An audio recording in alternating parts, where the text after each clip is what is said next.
Debaixo da graça do nosso Deus, estudaremos a palavra de Deus agora. Convido-os para que abramos as Escrituras em Atos dos Apóstolos, capítulo 26, por favor. Atos dos Apóstolos, capítulo 26. Atos dos Apóstolos 26.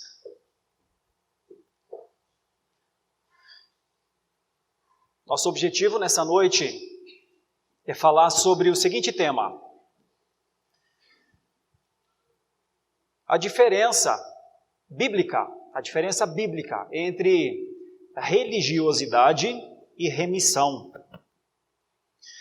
E quando se fala de diferença entre um e outro, também numa perspectiva de avanço da religiosidade para a remissão. Isso no texto de Atos, capítulo 26, até o versículo 23. Então eu faria a leitura desse texto. Eu gostaria que os irmãos, ao acompanharem a leitura, pensassem que nós vamos pensar sobre esse tema. Vamos pensar sobre a religiosidade, o que é ser alguém religioso e o que é ser alguém redimido.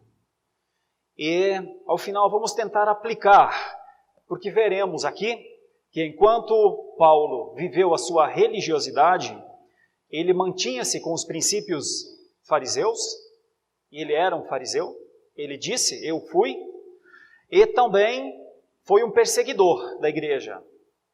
Então, ao mesmo tempo, fariseu e facínora, porque a perseguição de Paulo implicava até mesmo tirar a vida dos cristãos. Então, com dois Fs aí, dá para entender o que é um homem religioso, como Paulo se diz dele mesmo, né? Um fariseu facínora.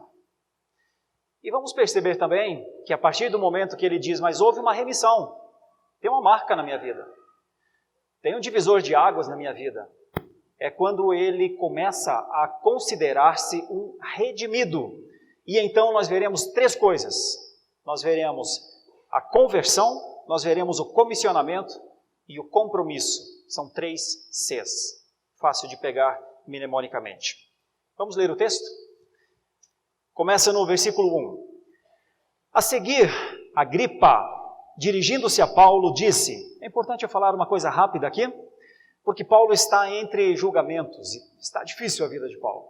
Paulo já testemunhou diante de Félix, governador da província, governador substituto da província, e quando Félix saiu desse posto, veio outro, Festo, e ele de novo testemunhou, e os judeus ali pressionando, e então, logo a seguir, vem o rei Agripa, ele vem para essa região da Cesareia, onde Paulo está, para, na verdade, participar das comemorações, das festividades, da posse do governador local, o Festo.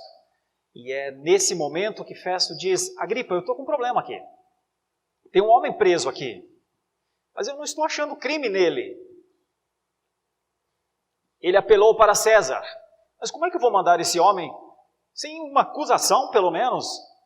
E quando eu o chamo para conversar, não vejo nele mal o suficiente para que seja preso, ou mesmo morto, como os fariseus o querem. Então, Agripa vai conversar com Paulo.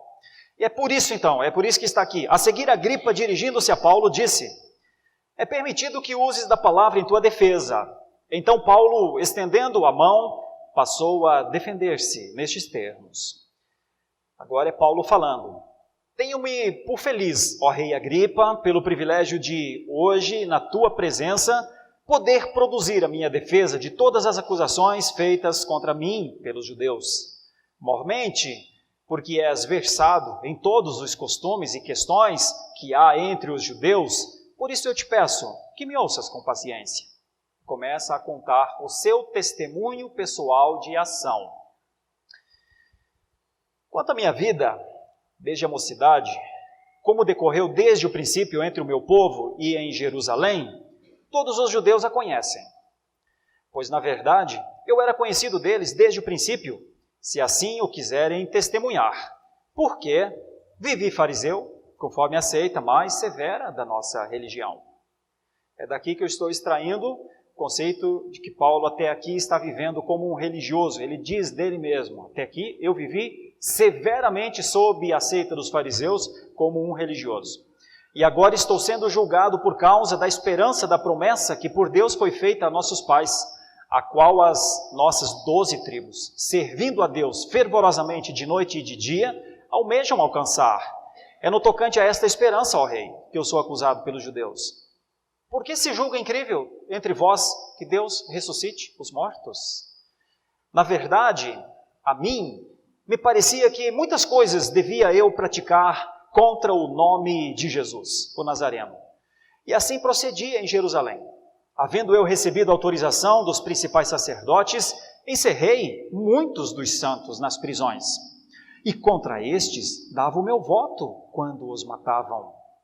Muitas vezes os castiguei por todas as sinagogas, obrigando-os até a blasfemar, e demasiadamente enfurecido contra eles, mesmo por cidades estranhas, os perseguia. Com estes intuitos, parti para Damasco, levando autorização dos principais sacerdotes e por eles comissionado. Ao meio-dia, ó rei, indo eu a caminho fora, vi uma luz no céu, mais resplandecente que o sol, que brilhou ao redor de mim e dos que iam comigo. E caindo todos nós por terra, ouvi uma voz que me falava em língua hebraica: Saulo, Saulo, por que me persegues? Dura coisa é recalcitrares contra os aguilhões. Então eu perguntei: quem és tu, Senhor? Ao que o Senhor respondeu: eu sou Jesus, a quem tu persegues. Mas levanta-te e firma-te sobre os teus pés, porque por isto te apareci, para te constituir ministro e testemunha, tanto das coisas em que me viste, como daquelas pelas quais te aparecerei ainda, livrando-te do povo e dos gentios, para os quais eu te envio, para lhes abrires os olhos e os converteres das trevas para a luz e da potestade de Satanás para Deus, a fim de que recebam eles a remissão de pecados e herança entre os que são santificados pela fé em mim.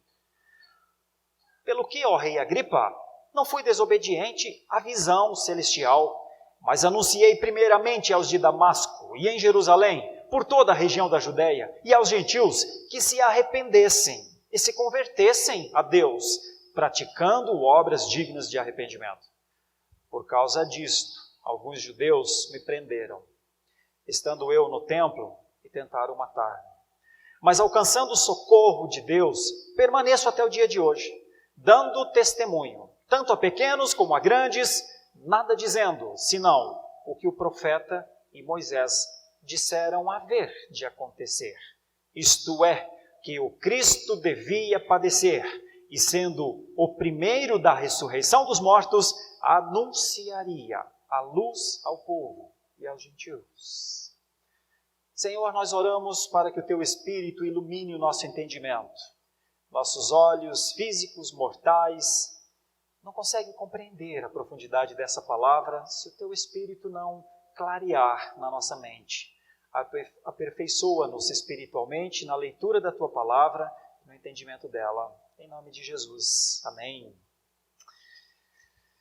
Então, meu pensamento é trabalhar essa evolução na vida de Paulo, esse avanço bonito na vida de Paulo, a partir do seu próprio testemunho. Testemunho interessante, né?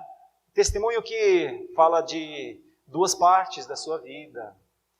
Um testemunho que parece ir ao encontro dos outros grandes nomes das Escrituras, outras personagens das Escrituras que não têm medo de confessar o que haviam sido até então. Um dos estudiosos da palavra, o Dr. Barclay, ele conta uma pequena história sobre um pregador e evangelista chamado Bramley North. Ele diz assim: este homem, pregador do evangelho, ele era um homem transformado, mas ele havia vivido uma vida antes da conversão, uma vida muito terrível.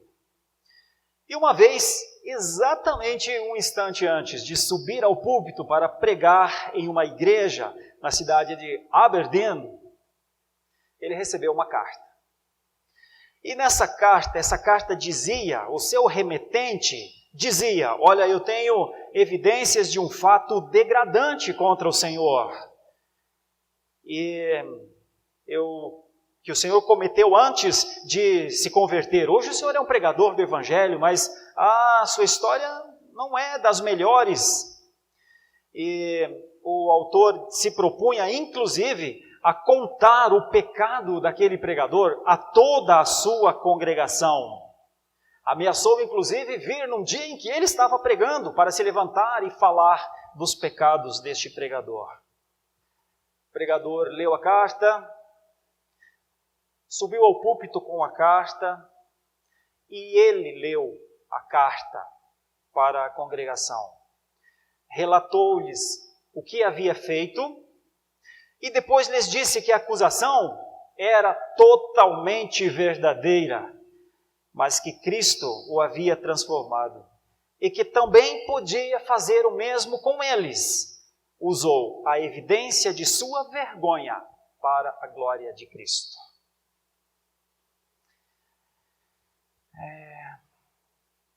Assim foi Paulo, diante de reis, não ter vergonha de dizer: já fui um enganado, sabe?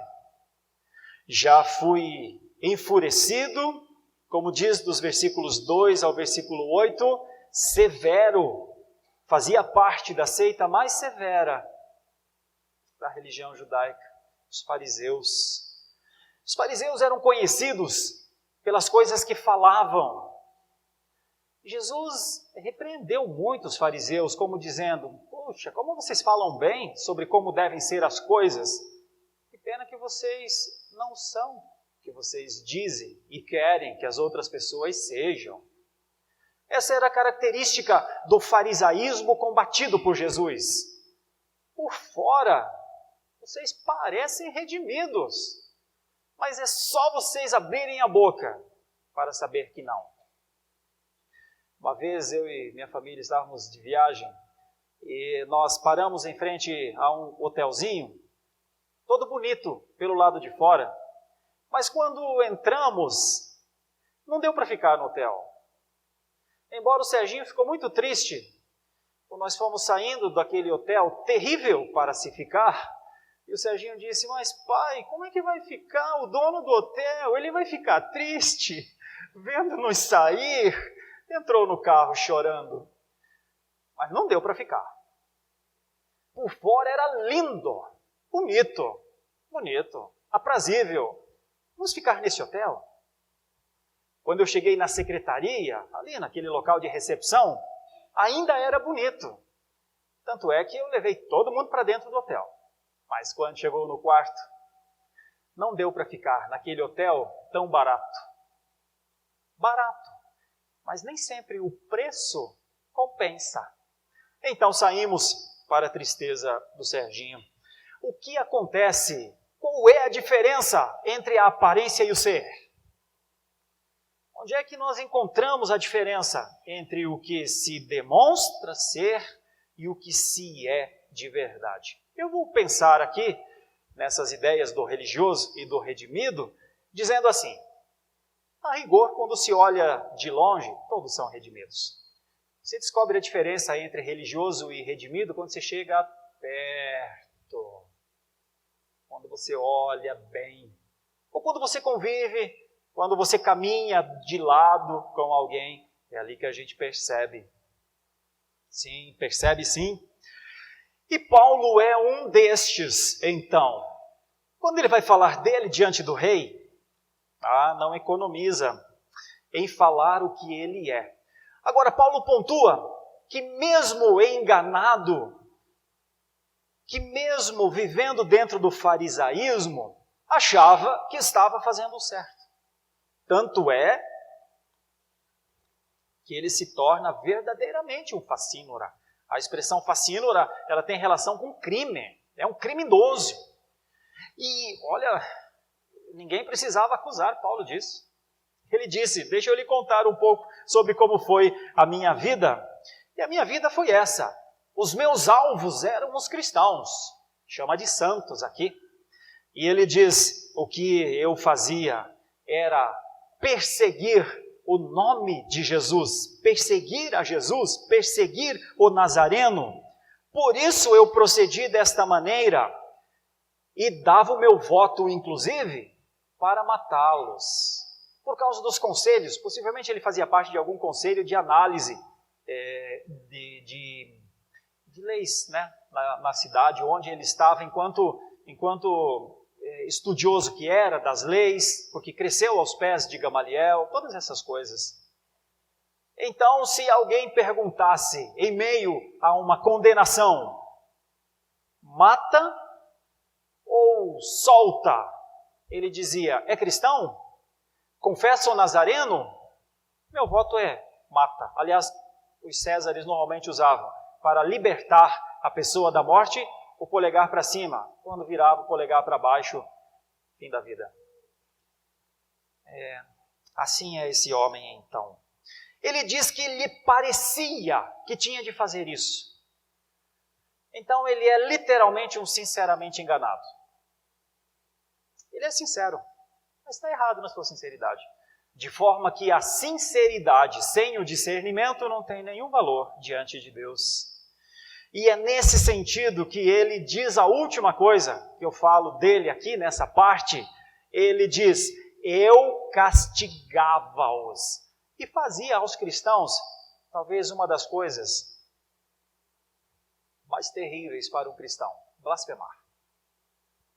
Blasfemar é negar, blasfemar é dizer abertamente ou publicamente alguma frase ou demonstrar alguma coisa contra Deus. Provavelmente ele fez isso com os crentes mais picafumos da sua época, assim. Aqueles que pensavam, não, entre viver e negar, eu dou uma negadinha aqui, digo que eu não estava tão seguro assim da fé e fico vivo por mais um tempo.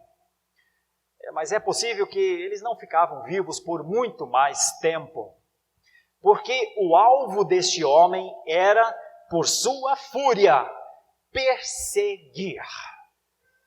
Bom, é isso que é Paulo. Você não gostaria de ter Paulo no seu círculo de amizades. Mas é aí que vem algo que vale a pena pensar. E eu vou gastar mais tempo, claro, nessa outra parte. Do versículo 12 para frente, porque isso vai até o versículo 11. Na sua religiosidade extrema, nós encontramos um fariseu facínora. Mas quando Paulo vai falar da fé, quando ele vai falar do que lhe aconteceu, quando ele vai falar das características de um homem redimido, então ele começa a contar a partir daquele momento na estrada de Damasco. E a primeira coisa que ele fala é da sua conversão, que vai dos versículos 12 ao versículo 14. E ele conta assim, foi um dia, era o meio-dia, você conhece a história, uma luz no céu, resplandecente como o sol, brilhou, todos viram isso, todos caímos em terra, mas ele não diz, ouvimos uma voz, ele diz, ouvi uma voz que me falava em língua hebraica, Saulo, por que me persegues? Dura coisa é recalcitrares contra os aguilhões. Meus irmãos, esse fato aqui na vida de Paulo contou várias vezes. Não quer dizer que esse fato é um fato que tenha que acontecer com todo mundo, mas não dá para negar que ele mesmo viveu impressionado com o que lhe aconteceu, não é verdade? Então, eu quero dizer isso, que a conversão nos impressiona quando nós olhamos para trás. Porque a conversão é um marco. A conversão é alguma coisa visível. Então, quando ele conta isso, ele diz, olha, essa história ele conta pelo menos umas 3 vezes aqui no livro. E faz menção de outras maneiras também. ele sempre se lembra daquele dia em que ele estava indo para Damasco prender mais uma turma de desobedientes. E então houve a interceptação de Jesus. Ele tem alegria em dizer que Jesus o acessou.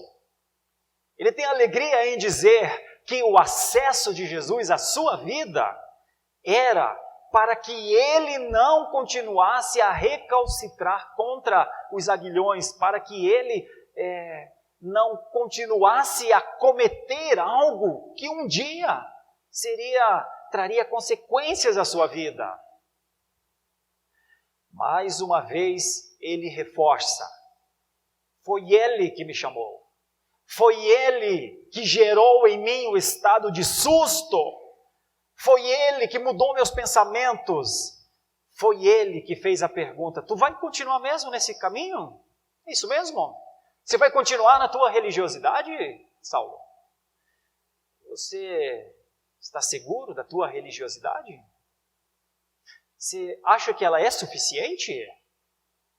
Claro que eu estou parafraseando uma frase só de Jesus: duro é recalcitrar contra os aguilhões, fazendo menção a um texto do Antigo Testamento.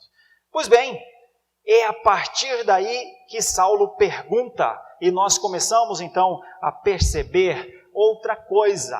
Paulo vai descobrir que ele será comissionado. Então, quando ele pergunta quem é o Senhor diz: eu sou Jesus, a quem tu persegue, mas logo a seguir vem a frase de Jesus: levanta-te, firma-te sobre teus pés. Eu te apareci para isso, para te constituir como um servidor e como alguém que, se preciso, pode passar até mesmo pelo martírio, porque você me viu e você não esconderá isso do mundo. E é por causa disso que eu ainda vou aparecer outras vezes a ti. Muito interessante. E diz uma coisa no 17, inclusive, diz que ele será livrado do povo dos gentios para onde ele seria enviado. Talvez fosse por isso que ele estava com tanta coragem para testemunhar diante do rei Agripa, porque a palavra de Jesus era essa. Qual era a missão de Paulo? Versículo 18: abrir os olhos, levar as pessoas da conversão, ou convertê-los das trevas para a luz e da potestade de Satanás para Deus, a fim de que recebessem a remissão de pecados e herança entre os que sempre são santificados pela fé em Jesus Cristo. Então essa era a comissão. Paulo, você será um proclamador. Sua vida é essa de hoje em diante. Pronto, agora já está com vista boa, agora pega o seu rumo, fortalece-te nas doutrinas e não para mais. Lembre daquilo que Ananias te falou. Abre os olhos, Saulo, que Deus mandou dizer, que você terá de conhecer o quanto importa sofrer pela causa de Cristo agora, daqui para frente. Ministério de sofrimento. O comissionamento de Saulo implicava o sofrimento pessoal. E os versículos 19 a 23 vão mostrar uma defesa. Quando ele fala a Agripa, essa última parte para mim, talvez seja a mais forte assim da passagem, porque ele vai dizer: eu fiz um compromisso com ele. O compromisso com ele, ó rei, é o de não ser desobediente para com a visão celestial. E ele testemunha isso. Ele diz: não fui desobediente à visão celestial. Anunciei em Damasco, anunciei em Jerusalém, por toda a região da Judéia e aos gentios. Quando fala aqui aos gentios, pense nas viagens missionárias. Primeira viagem missionária, Barnabé é o líder, Saulo está junto com ele. Uma viagem relativamente curta. Entraram ali pela Galácia, na região da Galácia, Listra, Derbe, Icônio. Difícil pregar o evangelho num ambiente altamente idólatra, mas concluiu-se bem a primeira viagem missionária. Eles voltam, mas voltam com um probleminha. Eles haviam anunciado o evangelho, mas quando se tratava de receber as pessoas para a igreja, uma dúvida: é por circuncisão ou é por batismo? Pedro o ajuda, então estabelece o concílio de Atos 15. No concílio de Atos 15, Pedro diz: olha, Deus não faz acepção de pessoas mesmo. Deus está sim constituindo um povo para si, que contém judeus e gentios. E então Tiago dá o parecer final. Ok, essa é a decisão então. Leva essa carta, Paulo, aos gentios e diz a eles que os gentios não precisam ser circuncidados. Dali a pouquinho então, Paulo diz: Barnabé, vamos fazer a viagem de novo. Vamos confirmar os irmãos. Vamos ver como eles estão. Vamos ver como está a sua fé. Vamos ver como é que os líderes estão. Barnabé fala: vamos, que bom. Mas não deu certo, porque Barnabé quis levar João Marcos, Paulo não queria levar João Marcos novamente, e se dividem. Um vai para Chipre e outro segue o caminho por terra, e a segunda viagem missionária, então, é muito marcante.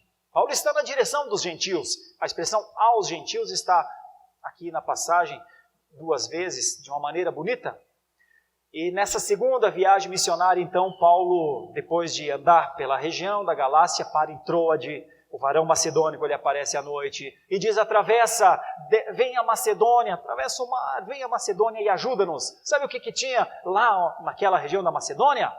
Todas aquelas cidades que Paulo depois escreveu cartas: Tessalônica, Colossos, Filipos, Corinto e até mesmo Atenas, na Grécia.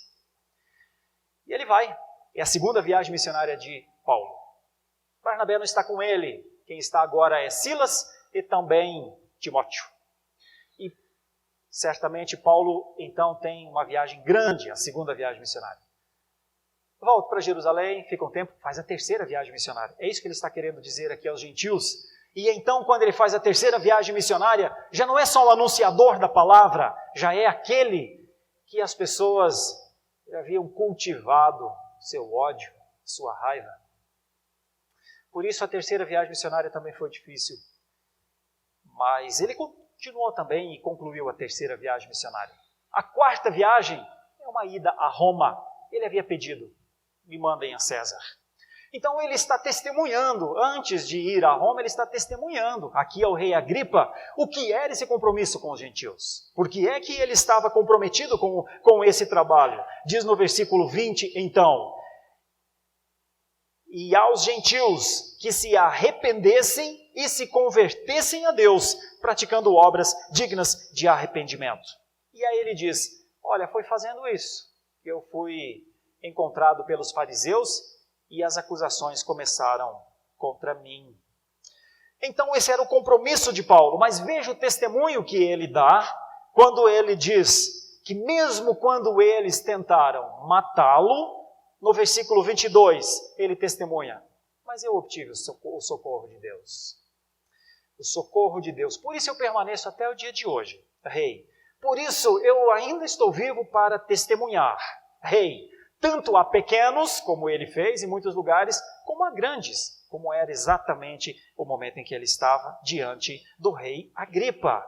E ele usa uma palavra, por isso que eu digo que é importante esse passo da religiosidade para a remissão, porque ele diz: o meu foco é nada dizer, senão o que os profetas e Moisés disseram, que Cristo devia padecer e, sendo o primeiro da ressurreição dos mortos, anunciaria a luz ao povo e aos gentios. Segunda vez que usa a palavra gentios. Então, meus irmãos, esse é o testemunho pessoal de Paulo. O testemunho de que, por um tempo, ele viveu sob uma religiosidade escravizadora. E depois viveu um outro tempo, um tempo livre, sob a palavra daquele que o redimiu. Há uma diferença significativa, visível, entre a religiosidade e a remissão. Vamos trazer isso para os nossos dias, uma vez explicado o texto. Vamos trazer isso para a realidade da nossa vida? Hoje também existe o homem religioso e o homem redimido. Quando eu falo homem, estou querendo dizer a pessoa. Isso nunca mudou, sempre existiu.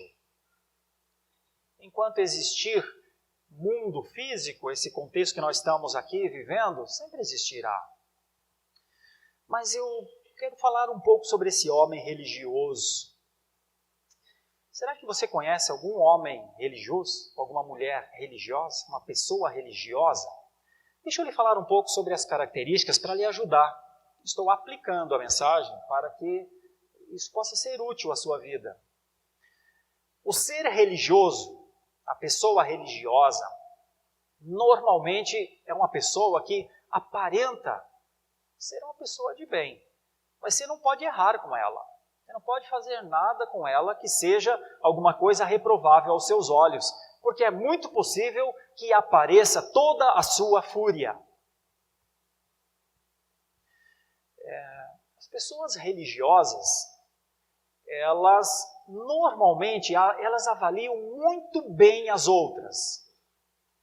E na sua maneira de pensar, praticamente ninguém atinge, a não ser amigos muito próximos, amigos muito chegados. Mas, no geral, normalmente as pessoas, aos olhos de um religioso, são muito ruins. E eles sempre esperam o pior delas, porque eles fazem o pior para elas. Pessoas religiosas, se você conhece alguém, você precisa orar por ela. Você não precisa se afastar de alguém religioso, não precisa abominar. Provavelmente ele ou ela, religioso ou religiosa, já é abominável ao Senhor por conta das suas práticas. Mas você não é juiz do religioso. Todo homem ou mulher religioso ou religiosa, legalistas no caso, são alvos de evangelização. Esse é o pensamento reformado. O pensamento reformado sempre agiu na direção do povo gentílico, sempre agiu na direção do povo mais fraco. O religioso, a religiosidade, ela está em todas as pessoas. É a semente da religião dentro das pessoas. Mas existem práticas que instituições religiosas desenvolvem que pessoas assimilam de uma maneira, como Paulo, que ainda era Saulo. Olha, o farisaísmo era severo, mas de repente Paulo também o era. E mais do que a severidade dos fariseus, ele se tornou um criminoso. Ou seja, a religiosidade é aquele zelo sem entendimento que no fim faz um mal terrível à própria pessoa. Então tem duas coisas.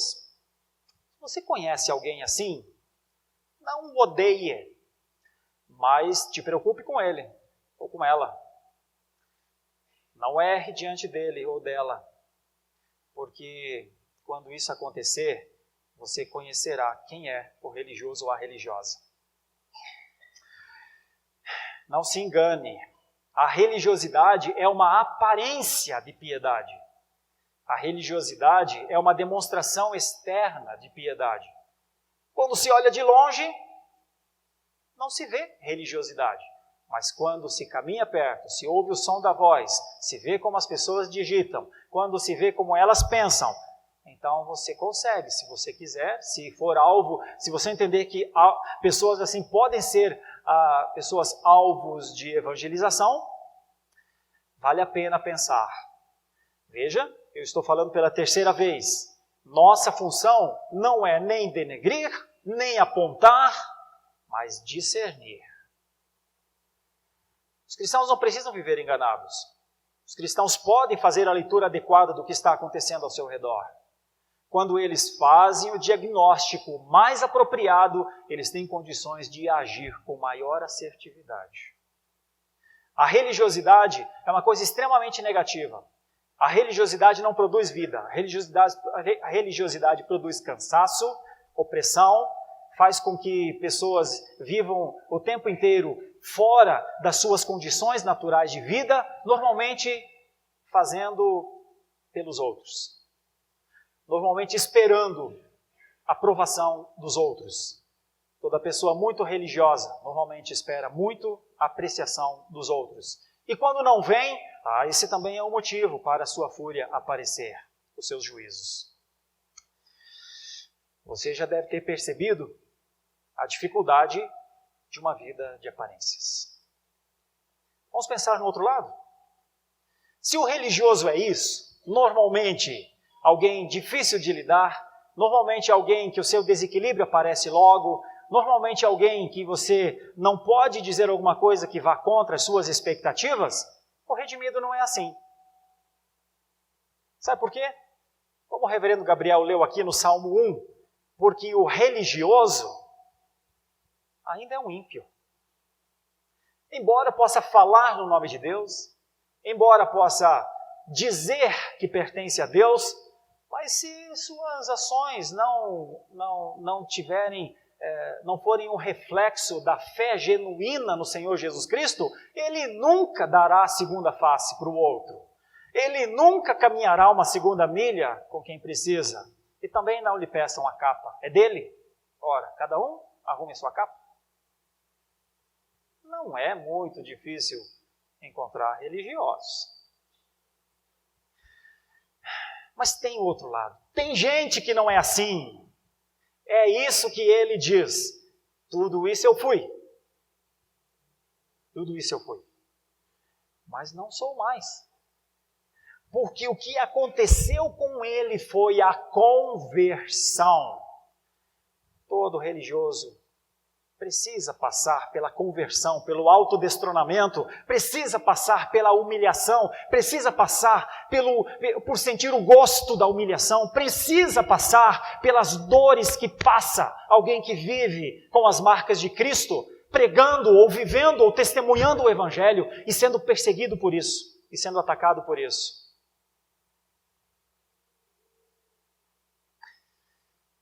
Em um determinado momento, eu conversei com o Felipe, que trabalha com nossas plataformas de mídia. Passei umas 2 horas, mais ou menos, só lendo os comentários das pessoas que acompanham nossas pregações aqui na Igreja Presbiteriana de Santo Amaro. E me deu dó dos pastores, de nós pastores. A pregação do Evangelho, a pregação da salvação só em Jesus, a pregação da soberania de Deus, a pregação que o homem não tem parte na salvação, é extremamente ofensiva hoje para o povo evangélico. Dá para acreditar? Dá para acreditar? Dizer que o poder vem de Deus, dizer que Ele faz a sua obra, dizer que tudo depende dEle, dizer que nós não mandamos em Deus, dizer que não adianta fazer campanhas e fazer de Deus um ídolo, obrigá-lo a fazer as coisas, dizer que essa é uma atitude perversa, essa é uma atitude idólatra. Você sabia que dizer isso ofende o maior grupo evangélico brasileiro? Dizer que pecado é pecado e tem de ser combatido, dizer aos conselhos das igrejas, dentre elas da Igreja Presbiteriana do Brasil, que sejam fortes, que sejam serenos, que sejam justos, que ajam com amor e com misericórdia, mas que não atirem a justiça no lixeiro que está lá dentro da reunião do conselho, dizer a eles que ajam com responsabilidade diante de Deus. Você sabia que falar isso é ser alvo de ataques? Que coisa, não? Você sabia que dizer que o homem precisa viver em constante busca para que Deus o santifique, para que Deus mude o seu caráter, para que o ser humano consiga ser adorador pelo poder de Deus, e isso implica leitura das Escrituras constantemente, oração ao Senhor constantemente. Isso significa homens assumirem sua responsabilidade em casa, mulheres assumirem suas responsabilidades em casa, filhos assumirem suas responsabilidades como herdeiro das palavras dos profetas. Você sabia que isso ofende aos cristãos? De tal maneira que as maiores acusações, as maiores barbáries, os maiores palavrões sofrem dos cristãos. Eu tive compaixão. Eu olho para homens, o reverendo Daniel Santos está lá, é uma pessoa que eu sempre testemunhei aqui durante esses 7 anos, o meu amor cristão por ele, minha admiração por ele. Não precisa passar por isso. Olho para os nossos jovens pastores, outros que estiveram aqui, Gabriel, Erley. Nossos irmãos, como o reverendo Augustus, foi pastor dessa igreja tanto tempo. Não precisa passar por isso. Então pedi ao Felipe, por favor, retira. Não deixa mais que comentem. Vamos pregar. E aumentamos o nosso tom. E continuamos a dizer agora, mais acentuadamente, que este país é um país idólatra, por sua matriz religiosa fundamental, e que os ramos do neopentecostalismo e do pentecostalismo são idólatras também, e que na verdade se constituem apenas num neocatolicismo. São apenas uma nova forma de idolatria. Quando eles ouvirem, e se alguém ouvir exposições assim, eles vão procurar onde estão os comentários para poder matar-nos com a sua fúria. Não tem onde comentar, terão de ouvir só. É um desafio. Mas falarão nos seus corações, falarão nos seus círculos de amizades, falarão nos seus WhatsApps e todas essas coisas. Estou querendo dizer a você uma coisa muito clara e muito simples. A remissão faz com que um povo se separe da grande maioria, mas a sua voz, o seu grito, o seu clamor é incomparavelmente maior. Porque ele está em missão. A conversão leva ao comissionamento. E o comissionamento leva ao compromisso.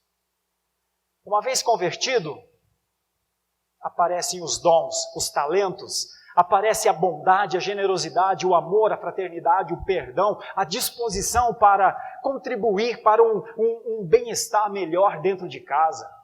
Onde tem um redimido, sempre terá um pouquinho de água pura para beber. Onde tem um redimido, as suas palavras são agradáveis e doces ao nosso coração. Sempre onde há um redimido, você vê vida. Onde há um redimido, você vê esperança. Onde há um redimido, você vê o sorriso como quem diz, eu sei o que me aconteceu. Eu vivo pelo que me aconteceu. Eu caminharei pelo que me aconteceu. E diferentemente dos religiosos, sua vida não é uma vida de fúria. Sua vida é uma vida de sofrimento. Bom, é isso que Paulo fala dele. Você conhece algum redimido? Você convive com algum redimido? Ore por ele. Ore por ele, porque a vida dos redimidos nos dias atuais são extremamente difíceis de serem vividas. Eles precisam de oração dos irmãos, das irmãs. A sua, provavelmente. Bom, Paulo era isso. Paulo ensina isso. Esse é o seu testemunho pessoal de ação. Note que eu usei 2 vezes a expressão, você conhece alguém assim? Você conhece alguém religioso? Ore por ele. Você conhece alguém redimido? Ore por ele. Mas eu não encerraria essa mensagem sem fazer uma aplicação pessoal. Nós não podemos sair dessas portas com a dúvida sobre se somos religiosos ou redimidos. Mas ninguém de fora vai dizer isso. É a nossa consciência que precisa dizer isso. Então é a nossa consciência que nos diz se temos vivido uma vida de farisaísmo, de legalismo, de pode e não pode, de é ou não é, de juízos aos outros e de perseguição. É a nossa consciência que nos mostra isso. E também é a nossa consciência que nos mostra se já fomos redimidos. Se a conversão é um fato verdadeiro na nossa vida, se o comissionamento é algo entendido por Deus, da parte de Deus para nós, o comissionamento é entendido, e se no compromisso que nós firmamos, podemos dizer mais ou menos como Paulo disse a Agripa, Rei, não posso ser desobediente àquela visão, não posso ser desobediente à ordem que veio do céu. Faça o que quiser, embora Paulo soubesse, estava sob a palavra de Jesus, vai em frente, vai aos povos, vai aos gentios, nenhum mal te acontecerá. Parecia que estava para acontecer um mal, mas não aconteceu mesmo. A história vai contar daqui para frente. Esse é o incentivo e essa é a análise que eu gostaria de trazer para a nossa igreja hoje. Se você se perceber, meu irmão, se alguém de nós, se nos percebermos como religiosos, veja o que Paulo disse dele mesmo. Eu vou lhe pedir humildade para reconhecer. É muito maravilhoso quando a gente vê um homem que reconhece que foi mudado, que mudou porque foi mudado, entende? Paulo é um desses homens. Ele está reconhecendo a transformação que aconteceu na vida dele. É muito maravilhoso quando nós vemos um homem que é tornado, quando eu falo um homem é um ser humano, quando ele é tornado um serviçal da glória de Deus. Ele já não se importa mais tanto com a sua honra, já não se importa mais tanto com o que vão pensar dele, já não se importa tanto mais com os julgamentos, não se importa mais tanto com as palavras duras, muitas vezes. Pode sofrer, pode ficar triste, mas sabe que foi chamada para ser uma testemunha. Um homem que aprendeu a obediência. Obediência é algo aprendido, não é algo instantâneo. Mas ele disse, eu aprendi isso. Não posso ser desobediente àquilo que foi o ensino do meu Jesus. Que o Senhor Deus, com a sua graça, olhe por nossas vidas. Que essas duas palavras, esses dois conceitos, possam nos ajudar biblicamente na nossa caminhada cristã. A religiosidade é sempre negativa, mas a remissão é sempre positiva. Todo aquele que é escravo da religiosidade é sempre um preso. E aquele que foi redimido é sempre uma pessoa livre. Então veja a diferença. Todo aquele que fica debaixo de leis e quer aplicar as leis aos outros, em algum momento as pessoas se apartarão dele ou dela. Porque é impossível ficar com alguém assim muito tempo. Mas aqueles que viverem a remissão pensando no outro e não em si, provavelmente as pessoas dirão, fica um pouco mais. Como é boa a sua palavra. Fica um pouco mais. Nosso Deus e nosso Pai, nós oramos rogando ao Senhor, que o Senhor nos dê o discernimento, que a Tua palavra impacte o nosso coração e que a Sua voz, que está aqui nas Escrituras, não é nada audível e fora das Escrituras, mas que essa Tua voz encontre eco na nossa vida, de todos nós. Porque, Senhor, nós já percebemos que a religiosidade não agrada ao Senhor, porque ela não tem base na fé. Não na fé verdadeira, a fé em Jesus Cristo, mas a remissão, o redimido vive por fé.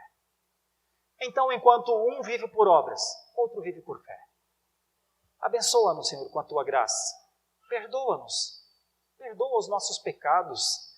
Senhor, nós necessitamos que o Senhor nos conduza no Teu triunfo, sob o Teu triunfo, sob a Tua vitória, para que como povo continuemos a nossa caminhada para a Tua glória. Senhor, todos nós temos pecados, todos nós, humanamente falando, lutamos contra os nossos pecados, mas mesmo em meio aos nossos pecados, aparece o homem religioso ou redimido. E bom é saber que nós podemos analisar essa situação de uma maneira objetiva, pelos frutos. Nós podemos olhar para a nossa vida e ver se há ou se não há. E como é que nós vamos enganar a Ti, Senhor? Nós podemos nos enganar a nós mesmos se quisermos. Paulo foi sinceramente enganado por um bom tempo, mas aquela luz que veio do céu parece não ter iluminado só aquele lugar onde Paulo caiu, mas também o seu entendimento. Ajuda-nos também assim, é a nossa oração, para que possamos viver a piedade que te glorifica.